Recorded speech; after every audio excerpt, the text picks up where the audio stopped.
কাজ করতে করতে যখন ক্লান্ত হয়ে যাই, হাঁপিয়ে যাই, তখন বারান্দায় এসে একটু দম ফিরিয়ে নিই। এখানে আসলে আমার যেন প্রাণটা ফিরে আসে, ক্লান্তি ভাবটা চলে যায়। আমার ভালোবাসার একটা কর্নার হলো আমার বারান্দা।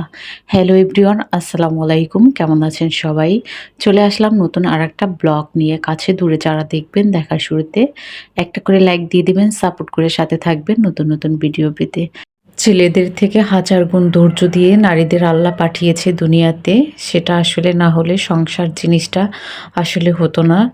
তো আমাদের দেখা যায় যে ঘরের ভিতরেই আমরা সীমাবদ্ধ থাকি। ছেলে মেয়ে রান্নাবান্না, ঘর গুছানো, এটার ভিতরেই আমরা যেন এক জায়গাতেই আটকে থাকি। যেহেতু ঘরের ভিতরেই আমরা থাকি, যেহেতু জব করি না, তাই আমরা চেষ্টা করি ঘরটাকে কিভাবে পরিপাটি রাখা যায়, কিভাবে গোছানো যায়, কোন জিনিসটা কোনখানে রাখলে সুন্দর লাগবে, এ রুমেরটা ও রুমে বা ও রুমেরটা ও রুমে, এরকমেরই কিন্তু করি। তো শুরুতেই আর কি ঘরটা গুছিয়ে নিয়েছি। আর এই যে দেখতে পাচ্ছেন, এই যে টবটা, এখানে আমার একটা খুব পছন্দের গাছ ছিল, কিন্তু গাছটা মরে গেছে।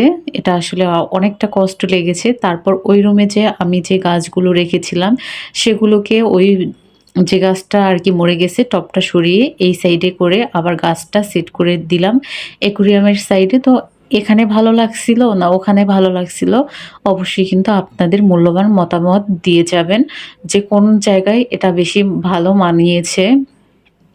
তো এই যে রুমটা আর কি গুছিয়ে নিলাম, সাথে আর কি ঝাড়ু দিয়ে নিচ্ছি।